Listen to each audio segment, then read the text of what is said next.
নমস্কার, সবাইকে স্বাগত সুজিত পাঠক অ্যাস্ট্রোলজি চ্যানেলে। আজকে আমি আপনাদের সামনে নিয়ে এসেছি জুন মাসের রাশিফল। জুন মাস কেমন থাকবে তারই একটি পূর্বাভাস।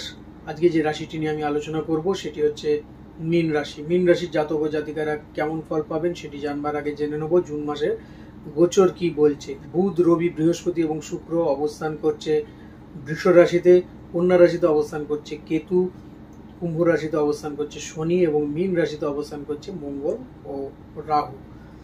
প্রথমেই যেটা বলবো সেটা হচ্ছে আপনাদের শরীর স্বাস্থ্য নিয়ে। শরীর স্বাস্থ্যের অগ্রগতি কিন্তু পাওয়া যাচ্ছে। মঙ্গল এবং রাহু একসাথে অবস্থান করছিল আপনাদের রাশিভাবে, সেখানে অঙ্গারক যোগ নিয়েছিল, তাতে শারীরিক ক্ষেত্রে কম বেশি সমস্যার জায়গা তৈরি করেছিল। সেটা কিন্তু 2 তারিখের পর থেকে আবার আপনাদের সুস্থ ও স্বাভাবিক জায়গা পাওয়া যাচ্ছে। বিশেষত যারা পেটের সমস্যায় ভুগছিলেন, যারা নার্ভের সমস্যায় ভুগছিলেন এবং পুরনো কোনো ক্রনিক ডিজিজ যারা ভুগছিলেন তাদের কিন্তু সুরাহার একটা জায়গা পাওয়া যাচ্ছে। এছাড়া যাদের ক্ষত ঘা বা ক্ষত কোনো রকম জায়গায় ইনফেকশন জাতীয় কিছু হয়েছিল সেটাও শুকিয়ে যাওয়ার একটা জায়গা তৈরি হবে। কাজেই ওভারঅল দেখতে গেলে পরে আপনাদের যে শারীরিক ক্ষেত্র সেটা কিন্তু অনেকটা ভালো থাকবে। তবে রাহু সেখানে অবস্থান করাতে একটু ডিস্টার্ব দেবে, সেখানে হয়তো গ্যাস অম্বলের একটু সমস্যা, ছোটোখাটো কিছু দেবে। এছাড়া আপনাদের স্কিনের কোনো সমস্যা দেখা দিতে পারে, বড় রকমের কিছু নয়। চলে আসবো আপনাদের কেরিয়ারের বিষয় নিয়ে। কেমন থাকবে আপনাদের কেরিয়ারের ক্ষেত্র? কেরিয়ারের জায়গা কিন্তু আপনাদের বেশ ভালো থাকবে। যারা সরকারি চাকরি করছেন তাদের উন্নতির জায়গা রয়েছে, তারা তাদের অফিসে কাজ করে যথেষ্ট সুনাম অর্জন করতে পারবে। তবে এটাও খেয়াল রাখবেন যে আপনার কিন্তু শত্রুপতি পদে থাকবে। কাজে আপনি আপনার মানসিক বা মনের কোনো অবস্থা যদি তার কাছে ব্যক্ত করেছেন তার সুযোগ কিন্তু সে নিয়ে নেবে, বা কোনো রকম স্ট্র্যাটেজি আপনি তার কাছে প্রকাশ করবেন না, তাহলে পরে সমস্যার জায়গা তৈরি হবে।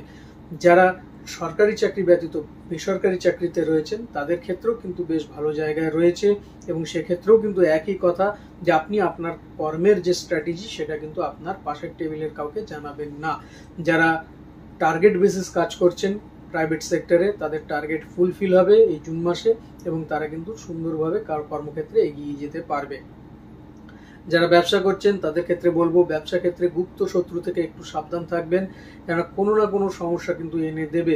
একদম মুখের কাছে চলে আসা কোনো প্রজেক্ট বা কোনো অর্ডার হয়তো আপনার কেটে যেতে পারে, অথবা একদম যেটা আপনার পাওয়া কাজ সেই কাজটাও কিন্তু হারাতে পারেন, কেননা সেই গুপ্ত শত্রুর জায়গা তৈরি হবে।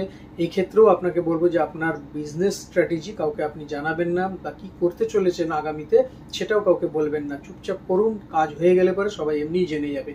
তাহলে পরে আপনাদের ব্যবসায়িক ক্ষেত্র খুব ভালো থাকবে। বিশেষত যারা সফটওয়্যারের ব্যবসা করছে, যারা মেডিকেল অ্যাপ্লায়েন্সের ব্যবসা করছে, যারা ওষুধপত্রের ব্যবসা করছেন তাদের ক্ষেত্রে অত্যন্ত ভালো একটি জায়গা পাওয়া যাচ্ছে।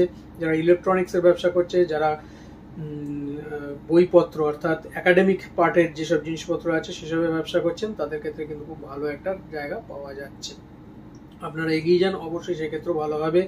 যারা প্রফেশনে রয়েছেন প্রফেশনাল ক্ষেত্রেও কিন্তু বেশ ভালো জায়গা রয়েছে। আপনারা যথেষ্ট সুনামের সাথে আপনাদের প্রফেশনকে এগিয়ে নিয়ে যেতে পারবেন। বিশেষত যদি আপনি একজন অ্যাস্ট্রোলজার হন তাহলে পরে আপনাদের ক্ষেত্রে বেশ ভালো একটা জায়গা রয়েছে।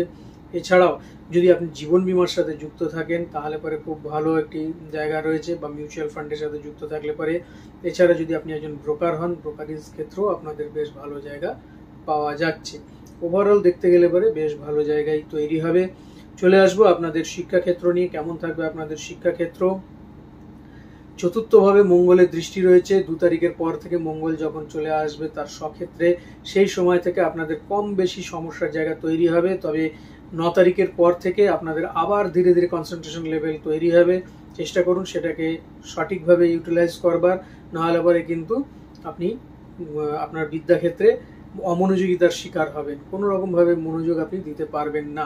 কনসেন্ট্রেশন লেভেলকে বাড়াতে গেলে পরে অবশ্যই মেডিটেশন করুন। প্রাথমিক ক্ষেত্র যারা মাধ্যমিক উচ্চ মাধ্যমিক ক্ষেত্রে রয়েছেন তাদেরকে কিন্তু প্রচণ্ড সচেষ্ট হতে হবে। যারা উচ্চ বিদ্যার সাথে যুক্ত রয়েছেন তাদের ক্ষেত্রে শুভ ফল রয়েছে, তারা কিন্তু যথেষ্ট শুভ ফল লাভ করতে পারবেন। বিশেষত যদি আপনি একজন ফার্মাসিস্ট হন, সেটা নিয়ে পড়াশোনা করেন, অথবা আপনি যদি বায়োটেকনোলজি নিয়ে পড়াশোনা করেন তাহলে পরে আপনাদের ক্ষেত্রে বেশ শুভপ্রদ। যদি MBA নিয়ে পড়াশোনা করেন তাহলে পরেও কিন্তু আপনাদের ক্ষেত্রে বেশ ভালো একটা জায়গা পাওয়া যাচ্ছে, আপনারা আপনাদের ক্ষেত্রে সফলতা লাভ করতে পারবেন। চলে আসবো আপনাদের ভালোবাসার জীবন কেমন থাকবে, কেমন থাকবে আপনাদের দাম্পত্য জীবন, কেমন থাকবে আপনাদের ফ্যামিলি জীবন। প্রচন্ড চেষ্টার মধ্যে দিয়ে এগোতে হবে প্রেমের ক্ষেত্রে। অবশ্যই প্রেমের ক্ষেত্র আপনি এগিয়ে নিয়ে যেতে পারবেন, তবে মাঝে মধ্যে একটু কাটামাটির জায়গা তৈরি হতে পারে। হয়তো আপনার বাক্যের দ্বারা কোনো সমস্যা তৈরি হবে, যে কথা আপনি বলছেন সে কথাটা হয়তো সে মেনে নিতে পারছেন আপনার পার্টনার, যার ফলে সমস্যা তৈরি হবে। তবে বড় সমস্যা নয়, এমনি আবার দেখবেন সেটা নিজেই ঠিক হয়ে গেছে। আর যারা নতুন সম্পর্ক করতে চাইছেন তাদের ক্ষেত্রে সম্পর্কের দূর টানা চলবে, এই করবে, এই আপনার সাথে যোগাযোগ হবে, এই হবে না, এইরকম একটা জায়গা তৈরি হবে এই জুন মাসে।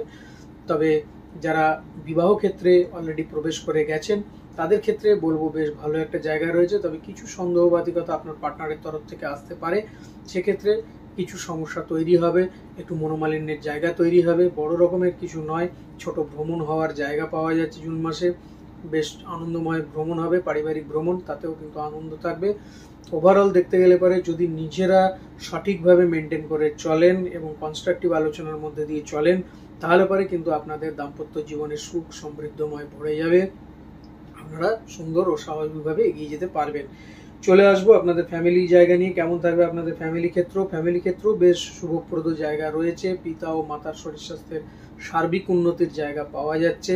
তাদের শরীরের ক্ষেত্র বেশ সুস্থতা থাকবে। যদি তারা কোনোরকম শারীরিক ক্ষেত্র নিয়ে ভোগে, সেটা আরোগ্যের পথে থাকবে এবং তাদের সাথে ভালো সম্পর্ক কিন্তু আপনার তৈরি হবে। ফ্যামিলি বন্ডিং ওভারঅল ভালো থাকবে। চলে আসবো আপনাদের অর্থ ক্ষেত্র নিয়ে। কেমন থাকবে আপনাদের আর্থিক ক্ষেত্র? আর্থিক ক্ষেত্র আপনাদের যেরকম আসবে সেরকম ব্যয়ের জায়গায় রয়েছে, অর্থাৎ টাকা তো আসবে কিন্তু সেই টাকাটা রাখাটা চ্যালেঞ্জ হবে। কোনো ক্ষেত্রে হয়তো আপনি ঋণেও জড়িয়ে যেতে পারেন। হঠাৎ করে আপনার অর্থের দরকার, সেই সময় নেই, সেই সময় আপনাকে কিন্তু ঋণ নিতে হতে পারে। অবশ্যই সেই ঋণ আপনি রিকভারি পরবর্তী সময় করে দিতে পারবেন, কিন্তু সাময়িকভাবে আপনাকে একটু ঋণগ্রস্ত হতে পারে। এছাড়া আপনাদের কিন্তু বেশ আর্থিক যে জায়গা, যে জোগাড়, সেটা কিন্তু হয়ে যাবে। তবে এটাও কথা যে এই নয় যে আপনার যতটা দরকার ততটাই জোগাড় হবে। যদি আপনার 10% দরকার, সেখানে হয়তো 9% বা 9.9% আপনার হতে পারে। বাকি 1%-এর জন্য কিন্তু আপনাকে একটু হাউদাস করতে হবে। এই জায়গাটা আপনার ক্ষেত্রে রয়েছে, অর্থাৎ গতানুগতিক আপনার আর্থিক ক্ষেত্র, আমি বলতে পারি গতানুগতিক। সবশেষে যেটা চলে আসবো সেটা হচ্ছে আপনাদের উপায় নিয়ে, কি করলে পরে ভালো থাকবেন। প্রত্যহ দুর্গা মন্ত্র জপ করুন, অবশ্যই আপনার ক্ষেত্রে ভালো হবে। শুধু দুর্গে দুর্গে রক্ষাণী স্বাহা, এই মন্ত্রটুকু জপ করলে পরেই আপনার ক্ষেত্রে বেশ শুভপ্রদ। করে দেখুন, অবশ্যই উপকার পাবেন। তাহলে বন্ধুরা, আজ এই পর্যন্তই। আগামী দিন আরো আরেকটি রাশিফল নিয়ে আমি আপনাদের সামনে উপস্থিত হচ্ছি। ততক্ষণের জন্য সবাই ভালো থাকুন, সুস্থ থাকুন এবং অবশ্যই আমার চ্যানেলের সঙ্গে থাকুন। নমস্কার।